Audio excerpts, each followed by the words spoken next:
नमस्कार दोस्तों, आप सभी का आरबीएम हिंदी क्लासेस में स्वागत है। आज हम सूफी कवि मलिक मोहम्मद जायसी करेंगे। सबसे पहले हम मलिक मोहम्मद जायसी की रचनाएं पढ़ेंगे। हम रचनाओं को एक ट्रिक के माध्यम से याद करेंगे। यह ट्रिक सिर्फ याद करने के तरीके से उद्देश्य से बनाई गई है। किसी की भावना को ठेस नहीं पहुंचाया गया है और ना ही पहुंचना चाहिए किसी की भावना को ठेस। पद्मा और चित्र रेखा आखिरी के मसलो है जा अब। पद्मा और चित्र रेखा आखिरी के मसलो है जा अब। पद्मा से पद्मावत महाकाव्य, जो कि एक महाकाव्य है की श्रेणी का है। चित्ररेखा से चित्ररेखा है, ये लघु प्रेमाख्यान है। आखिरी से आखिरी कलाम है, के से कहरानामा है और मसलों से मसलानामा है। और एक ए से अखरावट है। ये अपने एक बार सभी साथ मिलके बोलेंगे। पद्मा और चित्ररेखा आखिरी के मसलो है जा अब। पद्मा से पद्मावत महाकाव्य है और चित्र और से का ऐसे अखरावट और चित्ररेखा से लघु एक प्रेमाख्यान है। आखिरी से आखिरी कलाम, के से कहरनामा, मसलों से मसलानामा और जा से जायसी। इस प्रकार हम इसको याद रख सकते हैं। पद्मा से पद्मावत महाकाव्य, चित्ररेखा से चित्ररेखा, आखिरी से आखिरी कलाम, के से कहरानामा और मसलों से मसलनामा और से और के ए से अखरावट। एक बार फिर बोलेंगे।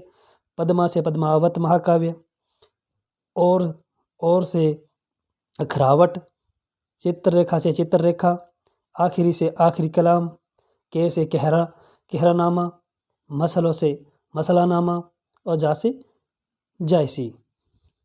इस प्रकार हम इसको याद कर सकते हैं। पद्मावत जो कि मलिक मोहम्मद जायसी की रचना है, इसके अंदर पद्मावत को जो रचना है उसका विभाजन 57 खंडों में किया गया है।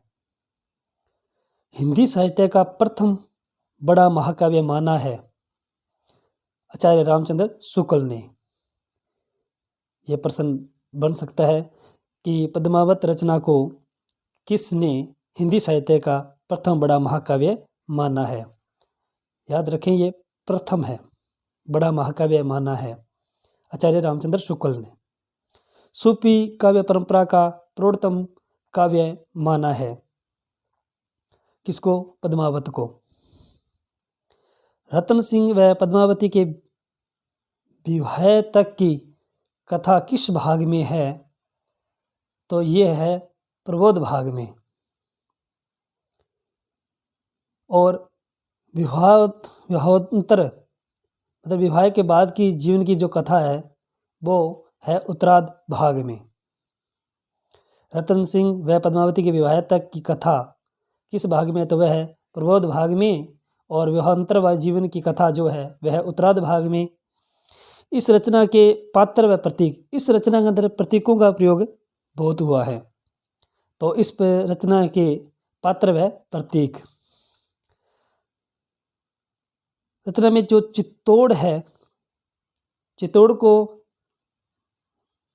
तन का प्रतीक माना है, तन या शरीर का प्रतीक माना है। इस रचना में चित्तौड़ को तन या शरीर का प्रतीक माना है।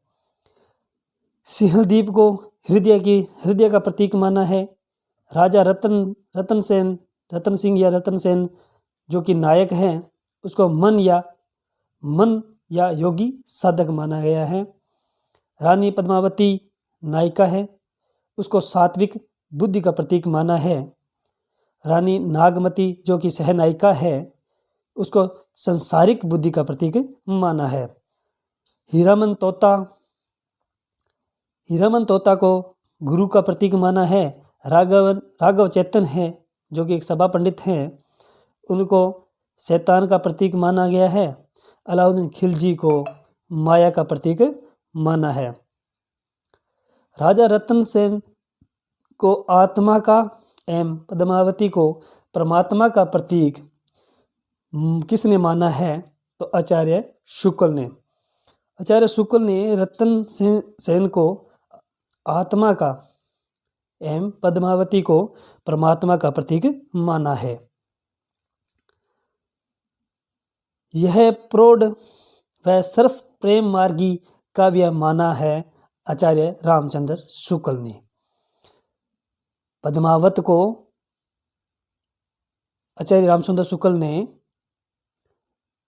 प्रौढ़ व सरस प्रेम मार्गी काव्य माना है। पद्मावत को भक्ति काल का वेद काव्य किसने कहा है? तो शुक्ल जी ने ही कहा है। हिंदी में अपने ढंग की अकेली ट्रेजिक रचना है या है, यह किसने कहा है? तो यह है विजयदेव नारायण शाही ने। हिंदी में अपने ढंग की अकेली ट्रेजिक रचना किसने कहा है? तो यह कहा है विजयदेव नारायण शाही ने। ये क्लास कैसी लगी आपको? लाइक करें, शेयर करें और कमेंट जरूर करके बताएं, ताकि मेरे को भी हौसला होता है। और मेरे चैनल को सब्सक्राइब करें। धन्यवाद।